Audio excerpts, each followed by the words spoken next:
From the opinion pages of the Wall Street Journal, this is Potomac Watch. A sordid scene at the New York courthouse as Stormy Daniels testifies in detail about her alleged liaison with Donald Trump in 2006, after which Judge Juan Merchan denies a mistrial. Welcome, I'm Kyle Peterson with the Wall Street Journal. We are joined today by my colleague, Kim Strassel. By all accounts, it was a heated day Tuesday in the Manhattan courtroom for Donald Trump's hush money trial, prosecution calling Stormy Daniels to the witness stand. And what followed was almost a play-by-play account of what she said happened in Donald Trump's hotel room almost 20 years ago. We are still waiting on an official transcript from the New York courts that will provide the exact detail of what was said, but quotes dribbling out from reporters in the room, Stormy saying that at one point she says she thinks she sort of blacked out. There was an imbalance of power for sure. He was bigger and blocking the way. I was not threatened verbally or physically, unquote. After this testimony, the defense moving for a mistrial on the grounds that this was prejudicial and would bias the jury against Donald Trump. Here is the response from the judge, according to a Politico reporter in the room. I don't think we're at a point where a mistrial is warranted. He said that some of this testimony from Stormy Daniels was better left unsaid, but he was also surprised that there were not more objections by the defense. Let's listen to a clip of Donald Trump outside the courtroom yesterday. So this was a very big day, a very revealing day. As you see, their case is totally falling apart. They have nothing on books and records, and even something that should bear very little relationship to the case. It's just a disaster for the DA, for the Soros-backed DA. It's a disaster.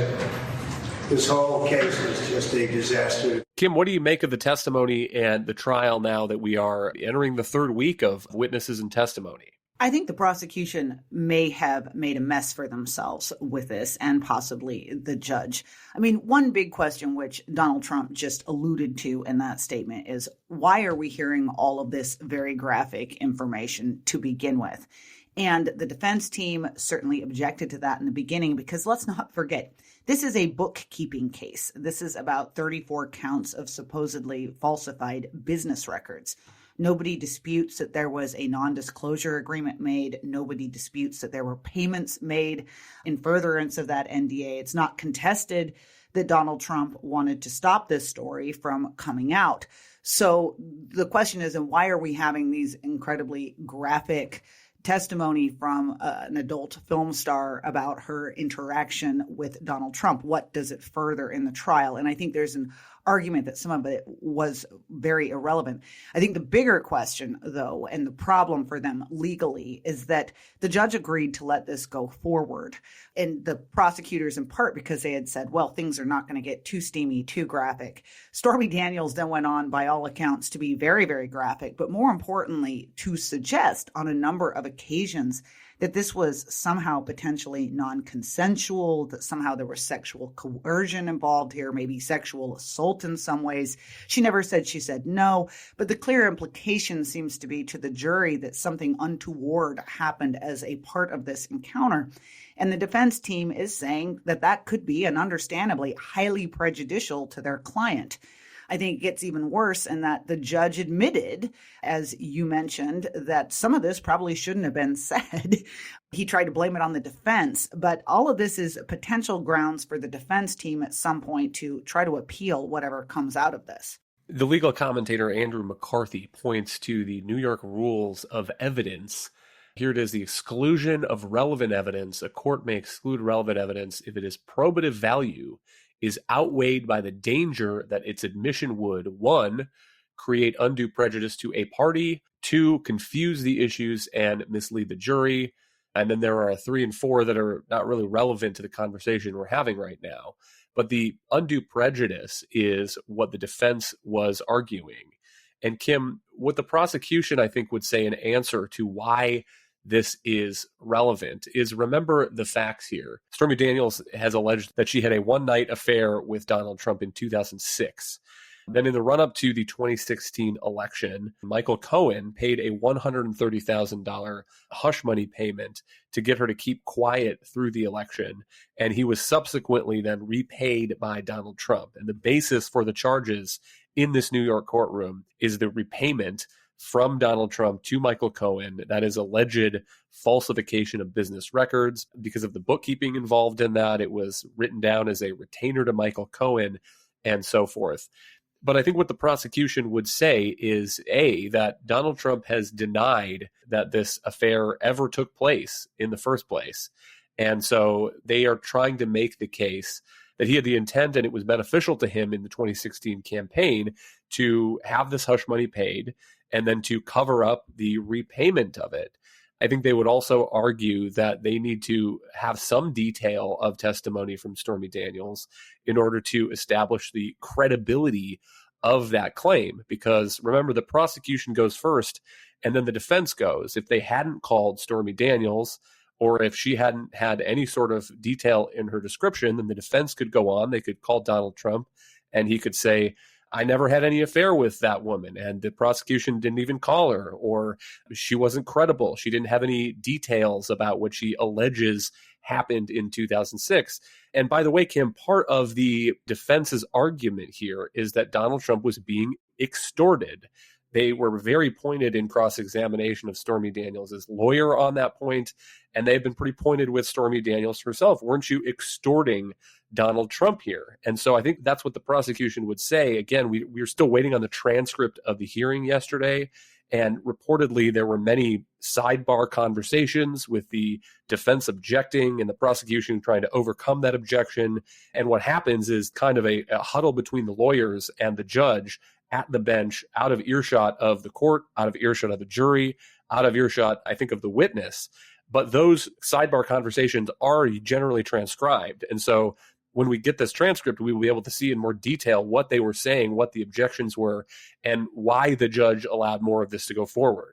Yeah, and some of the objections have come out, and I think that they're noteworthy. Look, I totally understand the argument for why the prosecutors thought that it was important to potentially put Stormy Daniels up on the stand.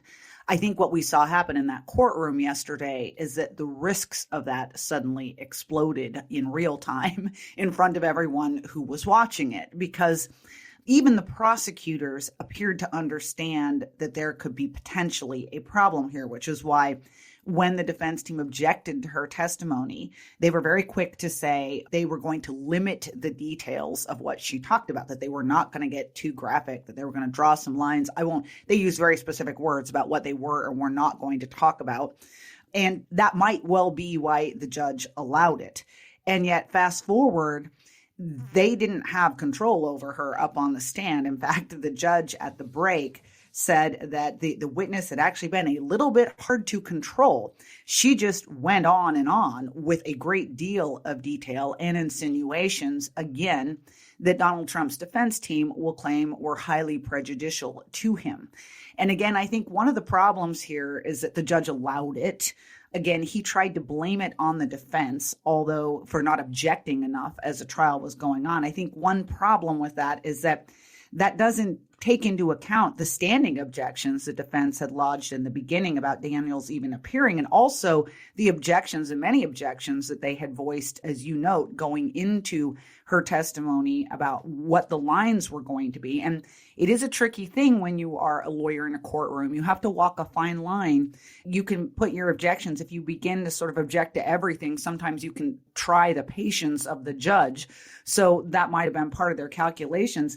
I think one of the other problems that maybe the prosecution has now is a judge not only said that there were some of these things that she said that would have been, quote, better left unsaid, but he said he's considering issuing limiting instructions to the jury, meaning a new set of instructions telling them to disregard certain aspects of this testimony. I think the defense could argue that should have been the scope to begin with of what she was allowed to talk about, and that the judge allowed too much leeway. And I think this does matter. Look, just last week, we had a higher appeals court in New York throw out the conviction against Harvey Weinstein, in part because a lower court judge had allowed the jury to hear uncharged allegations of prior sexual acts, and it felt it had prejudiced the jury. So this is something that I think is a real threat at this point to the prosecution. We'll be right back in just one moment. Welcome back.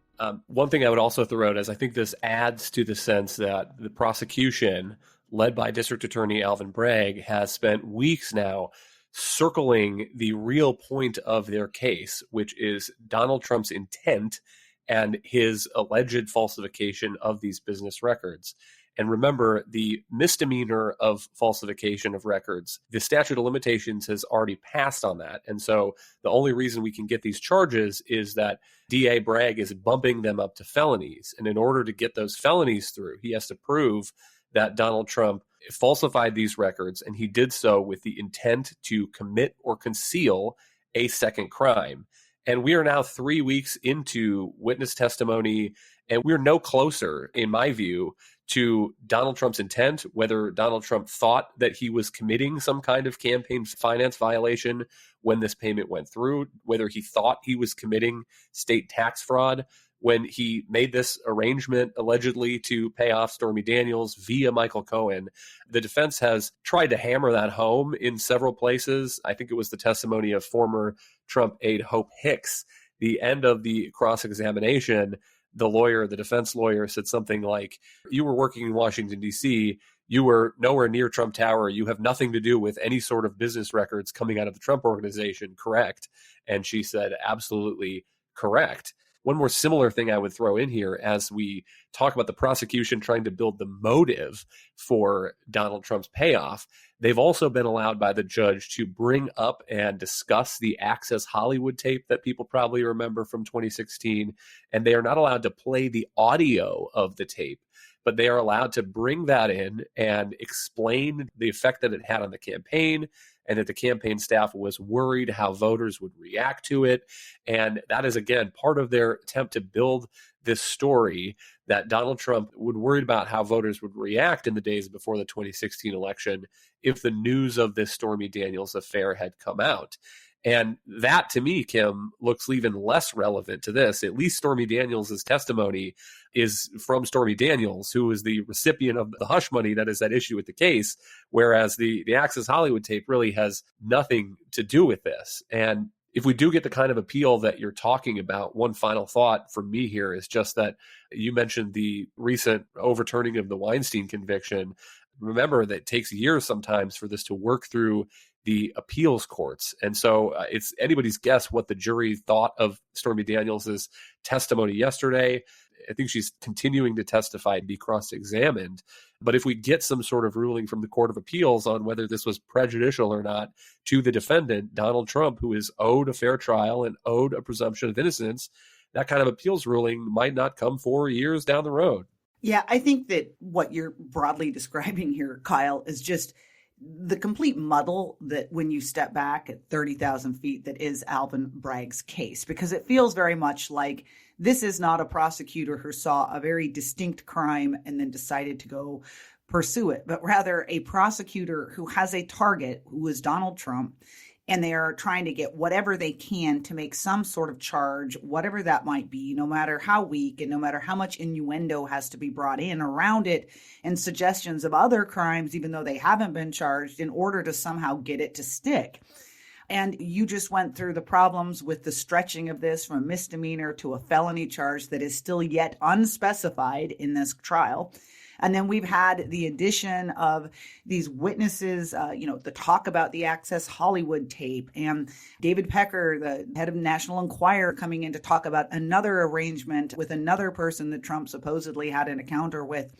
There's a lot going on here that seems to be completely unrelated to a series of bookkeeping entries that were made around the time, and very little progress on the prosecution side to knock down what is the basic defense of the Donald Trump team, which is that there are plenty of other reasons why Donald Trump would have wanted this story not to come out, or would have felt that he had to make this payment for one reason or another that had nothing to do with a campaign, much less an unspecified crime related to those interests in that campaign. So we'll see where this all heads up, but it's amazing, as you said, 3 weeks into this. This is so confusing and nobody really understands what the end game is here.